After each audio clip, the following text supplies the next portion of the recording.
এক দেশে অদ্ভুত এক নিয়ম ছিল। যারা বার্ধক্যে উপনীত হয়ে কাজ করতে অক্ষম হয়ে পড়ত, তাদের পাহাড়ে ফেলে আসতে হতো।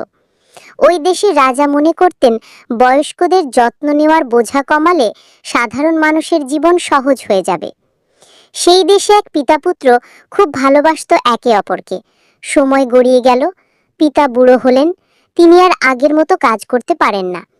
দেশের নিয়ম অনুযায়ী ছেলেকে বাধ্য হয়ে তাকে পাহাড়ে ফেলে আসতে হবে, কিন্তু বাবাকে ছেড়ে থাকতে পারার কথা ছেলে ভাবতেই পারছিল না।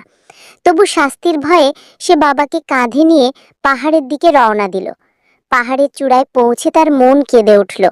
শেষ পর্যন্ত বাবাকে সেখানে রেখে আসতে পারল না। সে বাবাকে সঙ্গে নিয়ে ফিরে এলো এবং বাড়ির পিছনে লুকিয়ে রাখলো। প্রতিদিন চুপি চুপি খাবার এনে তাকে খাওয়াতে লাগলো।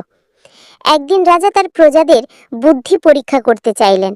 তিনি ঘোষণা করলেন, যে ছাই দিয়ে দড়ি বুনে এনে দিতে পারবে তাকে পুরস্কৃত করা হবে।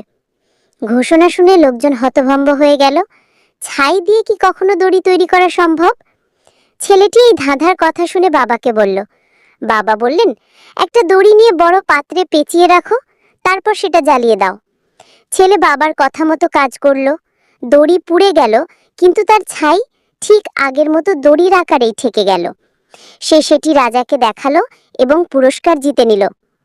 1 মাস পর রাজা দ্বিতীয় পরীক্ষার আয়োজন করলেন।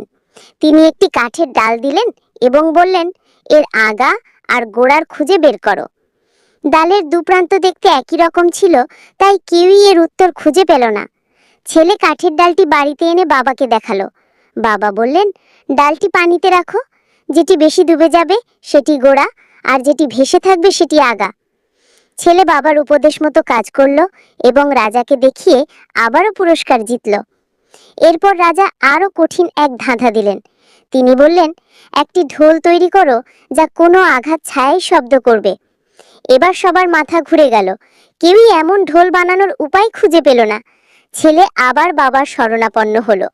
বাবা বললেন, একটি ঢোল তৈরি করে তার ভেতরে একটি মৌমাছির চাক রাখো। ছেলে বাবার নির্দেশ মতো ঢোল বানিয়ে রাজাকে দিল। ঢোলটি রাজা হাতে নিয়ে নাড়া দিতেই এর ভেতরের মৌমাছিরা উড়তে লাগলো, ফলে ঢোলে আঘাত ছাড়াই শব্দ হতে লাগলো।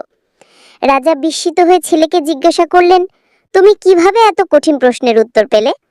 ছেলে বলল, মহারাজ, আমার নিজের কোনো অভিজ্ঞতা নেই, আমার বৃদ্ধ বাবাই সব উত্তর দিয়েছেন।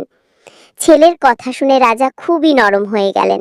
তিনি উপলব্ধি করলেন, জীবনের কঠিন সমস্যার সমাধান বের করতে অভিজ্ঞতা সবচেয়ে মূল্যবান। রাজা সঙ্গে সঙ্গে ঘোষণা করলেন, আজ থেকে আর কোনো বৃদ্ধকে পাহাড়ে ফেলে আসতে হবে না। এরপর থেকে সকল বৃদ্ধ বৃদ্ধারা পরিবারের সঙ্গেই আনন্দে থাকতে লাগলেন। শিক্ষা: অভিজ্ঞতা অমূল্য। বয়স্করা আমাদের জীবনের আশীর্বাদ। তাদের যত্ন নেওয়া আমাদের দায়িত্বই নয়, বরং এটা আমাদের সৌভাগ্য।